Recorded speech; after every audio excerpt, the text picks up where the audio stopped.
안녕하세요, 양혜진입니다. 지난 시간에는 게시판 화면을 구현했었죠? 이번 시간에는 전 시간에 구현했던 게시판 정보에 DB 처리 객체와 업무 규칙을 활용하여 덧글 기능을 구현해 보도록 하겠습니다. 우선 덧글을 읽고 쓸 공간을 만들어 보겠는데요. 빌더의 왼쪽 상단 메뉴에서 파일, 새로 만들기를 클릭하고 빈 페이지 템플릿을 선택해서 빈 화면을 만듭니다. 이 화면의 윗부분에는 덧글을 작성할 수 있는 공간으로 기능을 구현하고 화면의 아랫부분에는 덧글 목록이 나타날 수 있는 공간으로 만들어 보겠습니다. 먼저 덧글 보기 공간을 만들기 위해 디자인 도구에 있는 사각형 그리기 아톰으로 제목이 들어갈 공간을 만들고 덧글이라고 제목을 입력해 줍니다. 그리고 상단의 도구 상자를 활용해서 사각형의 배경색이나 글자의 크기, 색상을 알맞게 변경해 줄 수 있습니다. 그럼 이어서 입력 항목의 제목 공간도 만들어 보겠습니다. 디자인 도구에 있는 사각형 그리기 아톰을 제목 하단에 그려주고 단축키를 활용해서 객체를 일정한 간격으로 복사합니다. 하단에 덧글 목록이 들어가도록 구현할 것이기 때문에 약간 좁게 만들어 봤습니다. 이어서 만들어진 사각형의 제목을 탭키로 이동하면서 차례대로 입력해 줍니다. 여기서 덧글 번호는 덧글 목록에서 덧글이 작성되는 순서에 따라 붙여질 등록 번호이고 글 번호는 해당 덧글이 게시판에 몇 번 글에 대한 덧글인지를 알려주게 됩니다. 이제 만들어진 제목란 옆에 데이터 입력란을 만들겠습니다. 좌측의 데이터 입력 도구에 있는 데이터 입력란을 선택해서 덧글 번호 항목 옆에 입력란을 하나 만들어줍니다. 그리고 단축키로 항목명과 입력란의 크기와 위치를 적절하게 조절하고 마찬가지로 복사를 하는데요. 여기서 날짜 항목은 지난 시간에 구성했던 것과 같이 날짜 입력란 아톰으로 대체하고 본문은 긴 데이터도 들어갈 수 있도록 마우스로 길게 드래그해서 공간을 넓혀줍니다. 그리고 입력란의 크기보다 더 많은 글이 들어갈 수 있도록 데이터 속성 창에서 최대 자릿수를 충분히 설정합니다. 이번에는 좌측의 이벤트 설정 도구에 있는 기능 버튼을 선택해서 화면에 그려주고 스타일 속성 창에서 기능 선택을 저장으로 선택합니다. 그리고 나서 버튼의 이름을 덧글 남기기로 입력해주면 덧글을 입력하는 부분이 완성됩니다. 그러면 이제 덧글이 저장될 데이터베이스를 만들 텐데요. F5 키를 눌러 자동 설계를 하고 F10 키를 누르면 이렇게 화면에 DB 테이블 생성 창이 나타나는 것을 보실 수 있습니다. 여기서 자세히를 누르면 지금까지 만든 화면이 자동 분석되어 설계된 DB 테이블이 나타나게 되는데요. 설정한 항목들이 제대로 들어가 있는지 확인하고 적용 버튼을 누르면 데이터베이스 생성이 마무리됩니다. 이렇게 덧글 입력란이 완성되었으니 이번에는 화면 하단에 덧글 목록을 만들어 보겠습니다. 덧글 목록은 덧글 입력란과 동일한 내용을 보여주어야 하기 때문에 화면 상단에 구성한 것과 동일한 이름으로 입력란을 만들어줍니다. 다만 이 부분은 데이터를 읽어서 보여주기만 할 것이기 때문에 데이터 하단에 나열한 모든 입력란의 데이터 속성을 저장 옵션에서 저장 안함으로 지정해줍니다. 그 다음 앞서 생성했던 아톰명과 입력란의 명칭이 겹치기 때문에 직접 해당 부분에 대한 아톰명을 변경해 볼 텐데요.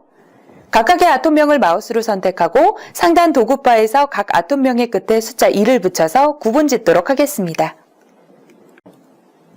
이렇게 해서 덧글을 보여줄 수 있는 공간이 만들어졌는데요. 덧글은 우리가 웹사이트에서 흔히 볼 수 있듯이 여러 개의 덧글이 목록의 형식으로 한 번에 볼 수 있도록 되어 있습니다.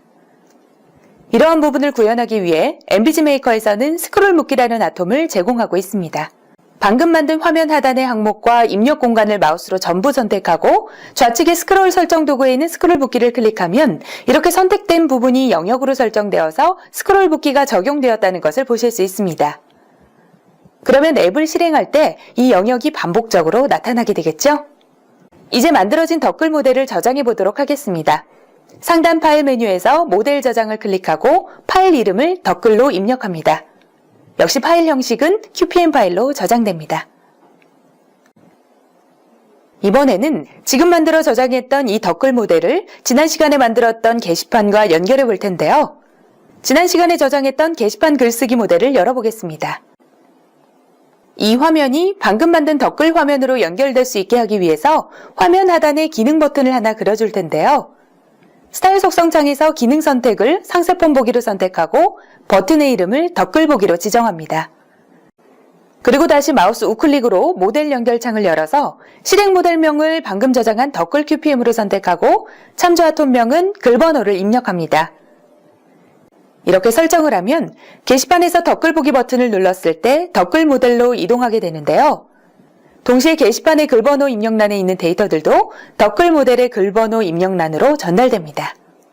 이제 마지막으로 댓글 모델을 열었을 때 댓글 목록을 불러오고 댓글을 작성하고 저장했을 때 아래에 댓글 목록이 자동으로 업데이트되는 기능을 구현해 보겠습니다.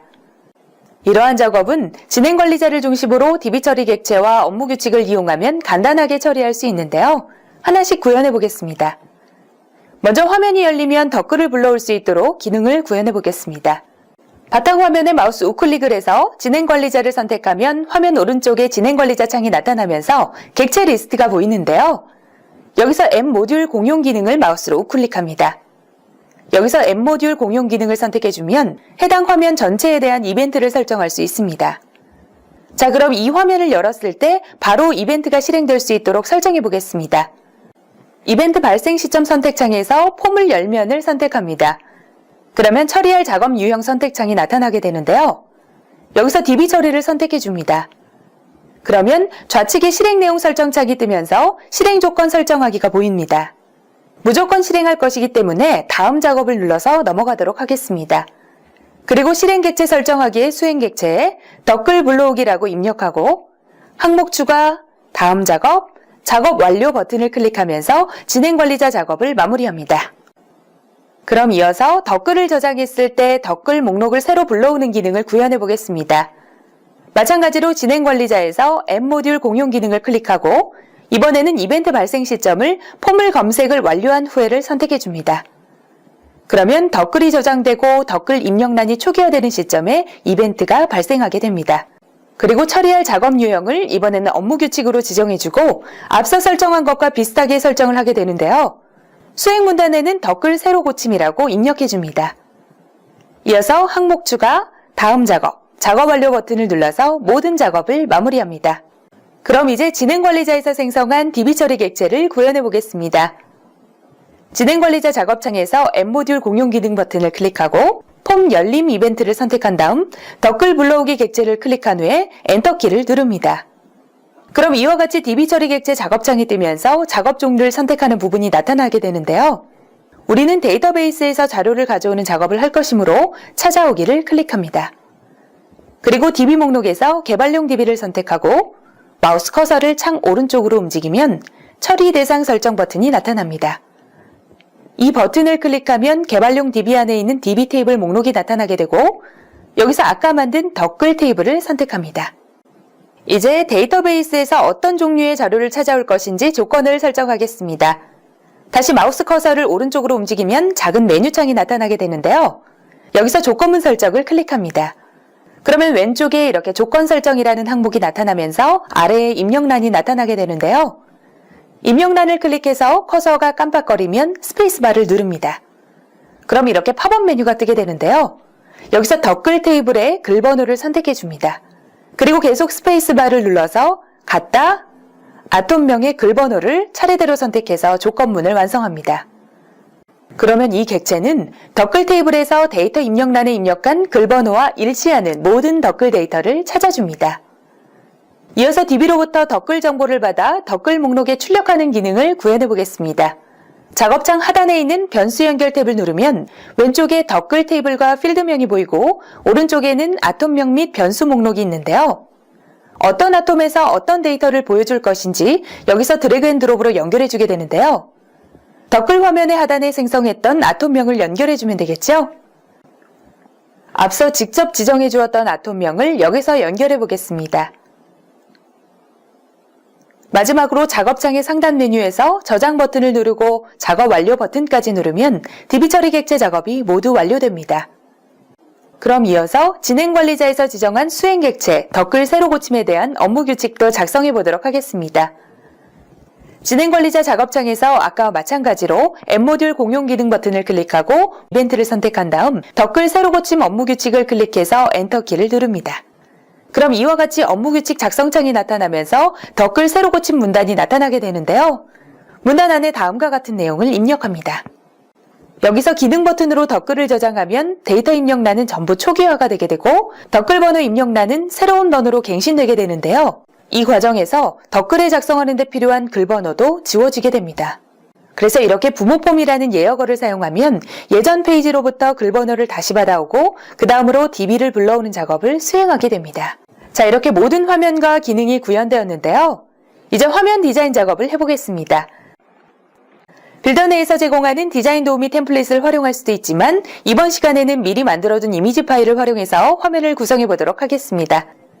바탕 화면에 마우스 우클릭을 해서 프로그램 속성을 선택하고 배경 그림에서 미리 만들어 지정해둔 파일을 선택하면 바탕 화면의 배경 이미지를 쉽게 변경할 수 있습니다.